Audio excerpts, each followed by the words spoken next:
Life is full of moments that test you, as times when we feel an overwhelming urge to explain ourselves, to share every corner of our lives as if it justifies our existence.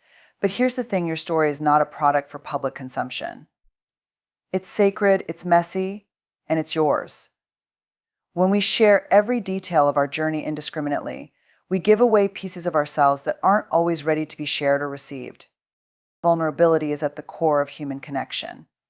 It's the willingness to show up, to be seen, and to let others into the raw and unpolished corners of our lives. But here's the catch: vulnerability loses its transformative power when it's shared impulsively, without thought or intention. Instead of fostering connection, impulsive vulnerability often leaves us feeling exposed, misunderstood, or even dismissed. True vulnerability is not about dumping every detail of our struggles or triumphs on others. It's not a spontaneous oversharing session that places the burden of our emotions onto those who may not be equipped to carry them. Rather, it's a courageous act of choosing to share our experiences in a way that honors our journey and respects the space we're entering. To understand the difference, think of vulnerability as a precious gift. When shared with care and intention, it becomes a bridge to understanding and empathy. But when it's tossed out haphazardly, it risks becoming a spectacle rather than a connection. This is why intentionality matters. It allows us to align our sharing with our values, our boundaries, and the readiness of both ourselves and our audience. When we are impulsive with our vulnerability, we may inadvertently use it as a means to gain approval or validation. We might tell ourselves, if I share this deeply personal thing, they'll see how real I am and they'll like me for it. But vulnerability isn't about being liked, it's about being authentic. And authenticity requires discernment. It asks us to pause and consider, why am I sharing this? Who am I sharing it with? What am I hoping to achieve? Choosing the right time, place, and person to share our struggles or triumphs requires emotional intelligence and self-awareness. Not everyone has the capacity to hold our stories. And that's okay. It doesn't mean our experiences are less valid or important. It simply means that some people are not our people, and recognizing this is a gift to both them and ourselves. Impulsive sharing can also leave us feeling regretful or vulnerable in unhealthy ways.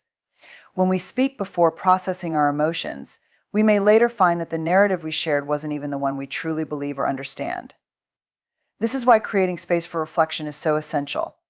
By giving ourselves time to sit with our feelings, we allow our vulnerability to mature into something meaningful and intentional, a story that can uplift, inspire, or create genuine understanding. Our intentional vulnerability is also about reciprocity. It's about ensuring that the person on the receiving end of our story is prepared to listen, empathize, and support us. It's about creating a mutual exchange where our openness is met with compassion, not indifference or judgment. This doesn't mean we have to script every interaction or build walls so high that no one can see us. It simply means we respect our own boundaries and choose to share in ways that align with our well-being. Intentional vulnerability doesn't dilute authenticity, it deepens it. It allows us to show up in a way that feels both brave and grounded. So the next time you feel the urge to spill your heart out, pause. Ask yourself, is this the right time? Is this the right person? Am I sharing this because I need connection or because I fear being unseen? Taking that moment to reflect can be the difference between feeling empowered in your vulnerability and feeling exposed by it. When vulnerability is shared intentionally, it has the power to transform. It fosters trust, creates deeper connections, and reminds us that we're not alone. It's a reminder that while our stories are ours to tell, how we tell them and to whom can make all the difference. In today's hyper-connected world, it's easy to fall into the trap of constant sharing. Social media invites us to put every aspect of our lives on display, from our proudest achievements to our most vulnerable moments. While openness can be a way to connect and find support, overexposure often does more harm than good. When we share too much, too often, or with too many people, we risk diluting the very experiences that have the potential to shape us into stronger, more self-aware individuals. Overexposure isn't just about the quantity of what we share, it's about the lack of intentionality behind it. Sharing every thought, emotion, or experience without pause can scatter the energy that would otherwise be channeled into self-reflection and personal growth. Each life event, whether joyful or painful, holds lessons for us to uncover. But when we broadcast those moments before we've had the chance to process them, we often hand over the power of those lessons to others, seeking their validation or input rather than finding our own understanding. Personal growth requires space to sit with our emotions, to wrestle with the hard questions, and to let the answers reveal themselves over time. It's in this space of introspection that we develop resilience and emotional strength. Overexposure interrupts this process. It invites external opinions and judgments into the intimate work of self-discovery, often leaving us confused or disheartened. For example, imagine sharing a raw, unresolved conflict with a large audience. Some people may empathize, but others may offer unsolicited advice or even criticism. Their responses, however well-intentioned, can cloud our perspective and make it harder to discern our own truths. Instead of growing through the experience, we become entangled in the reactions of others, which can weaken our emotional fortitude. Overexposure also diminishes the sacredness of our personal journey. Not every moment needs to be shared to be significant. Sometimes the most profound growth happens in private, away from the eyes of others. These quiet, unseen transformations are often the foundation of our strength, and when we guard them carefully, they have the power to shape us in ways that public acknowledgement cannot. Furthermore, sharing excessively can lead to emotional fatigue. Constantly opening ourselves up to others can leave us feeling drained, especially when we don't receive the response we hoped for. It's exhausting to always be on, always presenting, always explaining. Emotional strength isn't about putting everything on display, it's about knowing when to hold back, when to protect our energy, and when to focus inward. Protecting our experiences doesn't mean isolating ourselves or building walls so high that no one can reach us. It means discerning what to share, when to share it, and with whom. It means recognizing that not every moment is meant for public consumption, and not every thought needs to be validated by others. When we resist the urge to overexpose, we give ourselves the gift of intentionality. We create space to grow through our challenges and triumphs without the noise of outside opinions. We strengthen our emotional core by learning to rely on our own inner wisdom rather than the approval or reassurance of others. This doesn't mean we should avoid sharing altogether. Vulnerability and openness are essential for meaningful relationships, but sharing should be a deliberate choice, not a reflex. It should come from a place of clarity and confidence rather than a need for attention or validation. In the end, our stories are ours to tell. By choosing when and how to share them, we honor the depth and complexity of our experiences. Overexposure may seem like connection, but true connection comes from intentional sharing moments where we allow others into our lives in ways that enrich, rather than diminish our growth. Guard your journey, protect your strength, and give yourself the space to flourish. Your story is one of the most precious things you own. It's a collection of your experiences, lessons, and emotions, a living narrative that has shaped who you are. Because it's so valuable, it deserves to be treated with care and shared only with those who have earned the right to hear it. Sharing indiscriminately may seem freeing or generous, but it often leads to unintended consequences like judgment, misunderstanding, or even betrayal. To protect your story is not to withhold it, but to honor it by discerning who is worthy of receiving it. Discerning who earns the right to hear your story begins with understanding your own boundaries. Boundaries are not walls designed to shut people out. They are guideposts that help you decide how much of yourself to share and with whom. Think about the people in your life who consistently shows empathy, who listens without judgment, who holds your trust with care and respect. These are the people who earn the right to hear your deeper truths, because they offer a safe and supportive space for vulnerability. On the other hand, sharing your story with people who haven't demonstrated this level of care can lead to feelings of regret or exposure. Not everyone is equipped to handle the weight of your experiences. Some people may respond with indifference, minimizing what you've shared. Others might use your vulnerability against you, gossiping or turning your trust into a weapon. Recognizing these risks isn't about becoming guarded or cynical, it's about being intentional with your trust.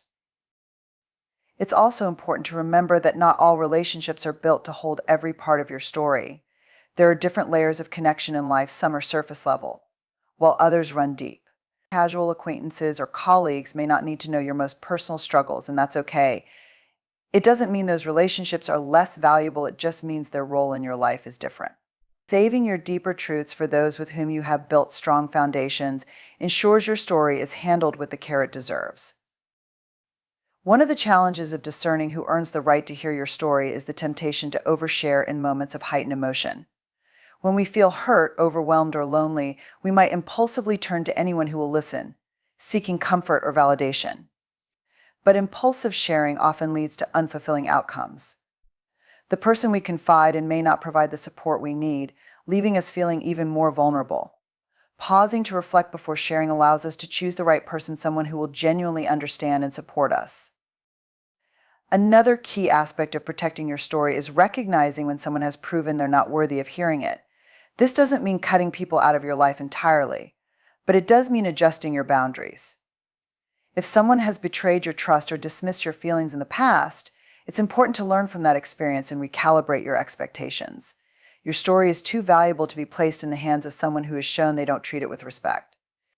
Protecting your story also involves protecting your energy. Sharing your truth is emotionally taxing, and not every interaction deserves that level of investment. By carefully choosing when and where to open up, you preserve your energy for the moments that truly matter, moments that deepen connection and understanding rather than draining you. Lastly, protecting your story doesn't mean keeping it locked away forever. Sharing is an essential part of connection and healing, but it should be done intentionally and selectively. When you choose the right person to share with, you create a space where your vulnerability can be met with empathy and care. This not only strengthens your relationships, but also helps you grow, knowing that your story has been honored in the way it deserves. Your story is your power. By discerning who earns the right to hear it, you honor its significance and ensure that it's shared in ways that uplift rather than diminish your journey. Choose wisely, and you'll find that sharing your story becomes an act of strength and connection, not exposure. Authenticity is the cornerstone of living a fulfilled and meaningful life. It's the freedom to show up as your true self, unapologetically embracing your values, emotions, and experiences. Yet, for authenticity to flourish, it requires a nurturing environment, one built on trust and intention. It thrives in spaces where you feel seen, heard, and valued for who you genuinely are, not for the persona others expect or demand. Without these trusted, intentional connections, authenticity risks being stifled or misunderstood. To understand why authenticity thrives in trusted relationships, we must first recognize the vulnerability that comes with being genuine.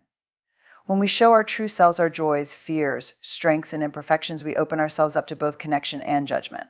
Trusted relationships provide the safety net needed to take this emotional leap. These are the connections where you don't have to wear a mask or filter your thoughts. Instead, you can share your truth knowing it will be met with empathy, not criticism. Intentional connections are equally crucial. These relationships are not left to chance, they are cultivated with care and mutual respect.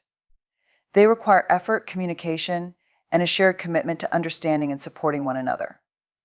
In these connections, there is room for open dialogue, for expressing needs and boundaries, and for growing together. Authenticity thrives here because the relationship is built on a foundation of mutual respect and acceptance, rather than superficial interactions or transactional exchanges. Contrast this with relationships lacking trust or intention. In these spaces, authenticity often feels risky. You may fear judgment, rejection, or being misunderstood. This fear can lead to self-censorship or adapting to fit someone else's expectations, which undermines your sense of self. Over time, this can leave you feeling disconnected not only from others but from yourself. Authenticity cannot survive in an environment where you're constantly guarding or reshaping who you are to gain acceptance. Building trusted, intentional connections starts with discerning the people and spaces where your authenticity is celebrated rather than questioned. These are the relationships where you can share your dreams, doubts, and struggles without fear of ridicule or dismissal. They are the spaces where you feel uplifted rather than drained, where the relationship fosters mutual growth rather than one-sided effort. When you find these connections, they become a sanctuary for your true self, allowing you to live with greater confidence and joy. Another essential component of cultivating these connections is reciprocity. Trust is not a one-way street. It requires mutual vulnerability, where both parties feel safe enough to share their truths. This creates a dynamic of understanding and empathy, where authenticity flows naturally. When both sides bring their genuine selves to the table, the relationship becomes richer and more meaningful, allowing each person to grow and evolve in the presence of the other. Intentionality also involves setting boundaries. Authenticity doesn't mean sharing every part of yourself with everyone. It means being true to who you are while recognizing that not all relationships are meant to hold the weight of your full story. Boundaries help you protect your energy and ensure that your authenticity is shared in spaces where it will be valued, not taken for granted. In trusted, intentional connections, authenticity not only thrives but also inspires. When you show up as your genuine self, you give others permission to do the same. This creates a ripple effect, fostering deeper connections and a sense of belonging. People are drawn to authenticity because it's rare and refreshing in a world often dominated by pretense and performance. By being real, you invite others into a space of honesty and vulnerability, strengthening bonds in ways that superficial interactions never can. Ultimately, authenticity is about alignment between your inner values and how you show up in the world. Trusted, intentional connections provide the fertile ground where this alignment can grow. They are the spaces where you don't just survive but truly thrive, living a life that feels deeply fulfilling and unapologetically real. Seek these connections, nurture them, and let your authenticity shine in their warmth. It's here that you'll find not only connection but also the courage to live fully as yourself. In the end, the power of authenticity lies in its ability to connect, inspire, and transform not just your relationships but your entire way of being. It's not about being everything to everyone or sharing every part of yourself indiscriminately. True authenticity flourishes in the right environment, one built on trust, care, and mutual respect. By choosing trusted, intentional connections, you create spaces where your true self is not just accepted but celebrated. These connections offer the safety to be vulnerable, the freedom to grow, and the strength to navigate life's complexities without losing yourself in the process. Protect your authenticity, share it wisely, and nurture the relationships that honor it. In doing so, you'll not only thrive but also inspire those around you to embrace their own truth. And that ultimately is how we build lives rich with meaning, connection, and joy.